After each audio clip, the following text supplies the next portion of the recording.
Some events leave a deep mark on history, but none on the land. This is the site of the Battle of Hastings.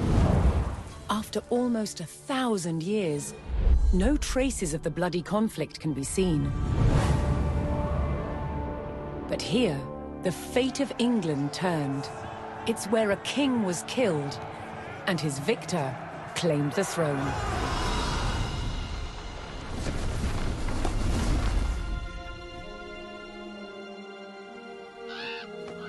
October 14th, 1066.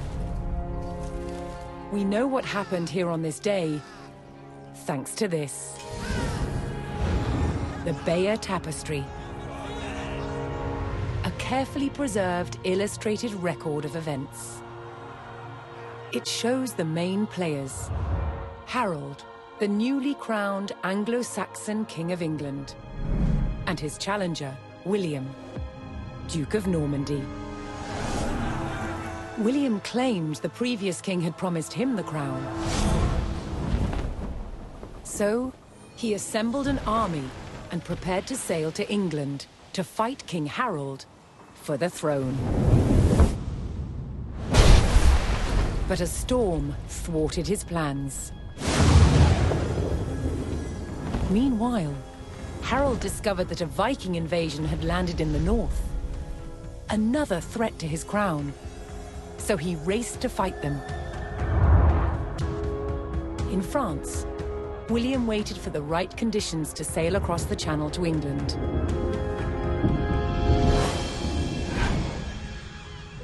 The weather cleared.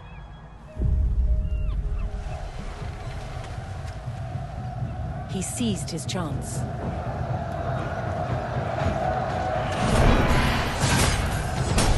250 miles north, Harold had defeated the Vikings. Now, hearing of William's arrival, his army sped south. At 9 o'clock in the morning, on this hill, William's Norman army were ready to do battle with Harold's Anglo-Saxon men. The stage was set, and up for grabs, England itself.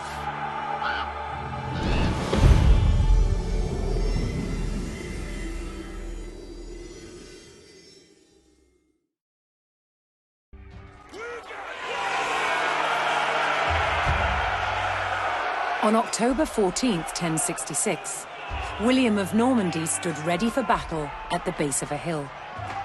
The high ground belonged to King Harold of England and his Anglo-Saxon army. Here, on this hilltop, the fate of England would be decided.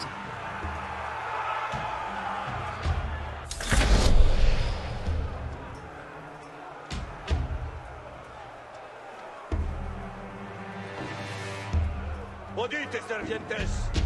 Acces met vos, compagnon!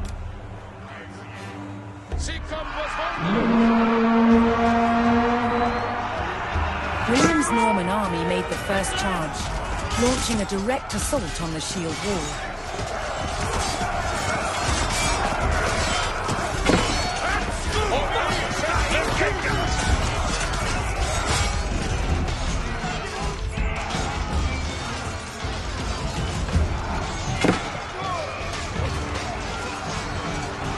Though William's army fought fiercely against the shield wall, it would not yield. As one man fell, another took his place. Overlapping shields in tight formation made for a near impenetrable barrier. Realizing his army could not break the shield wall, William called for a retreat.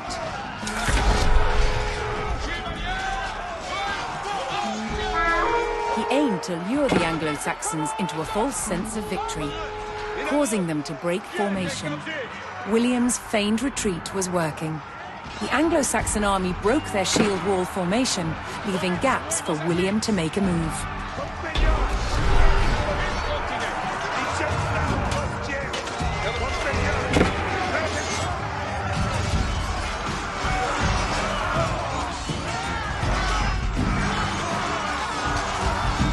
With Harold's men no longer in shield wall formation, William could pick them off as they charged.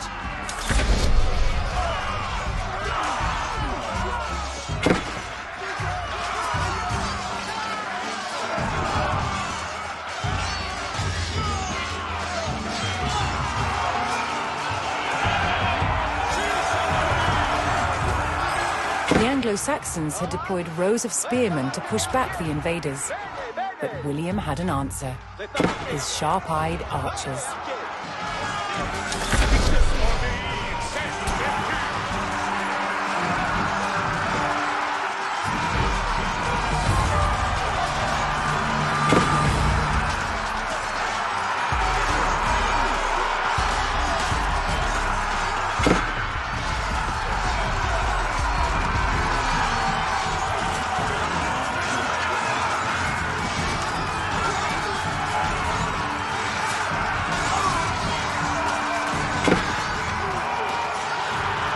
More Norman men-at-arms reinforced William's army.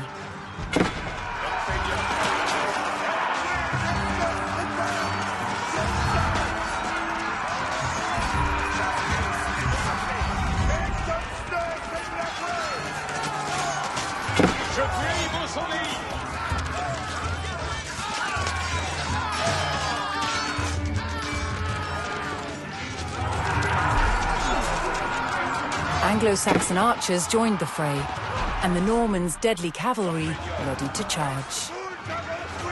But first, William's forces had to eliminate the enemy spearmen, whose sturdy polearms could easily bring down a horse.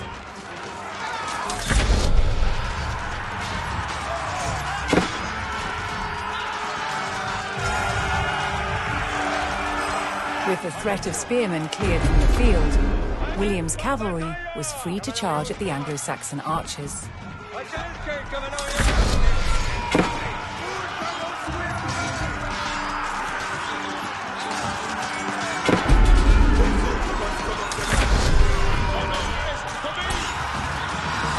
Anglo-Saxon army was in disarray.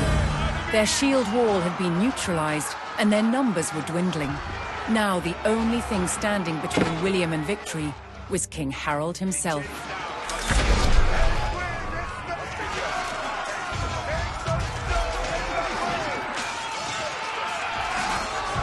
The last of Harold's men encircled their king, prepared to lay down their lives to save his.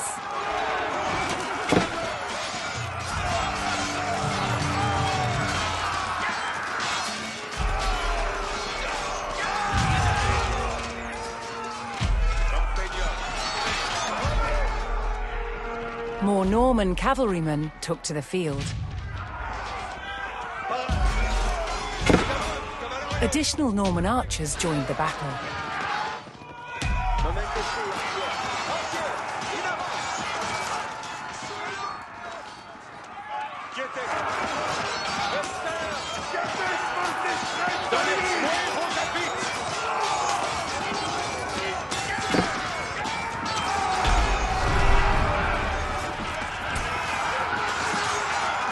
The Anglo-Saxon King Harold had fallen.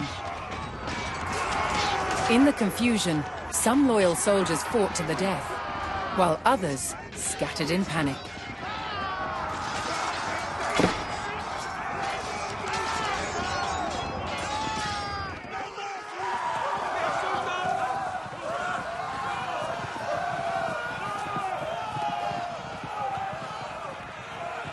Leaderless and defeated, the last of the Anglo-Saxon army fled for their lives.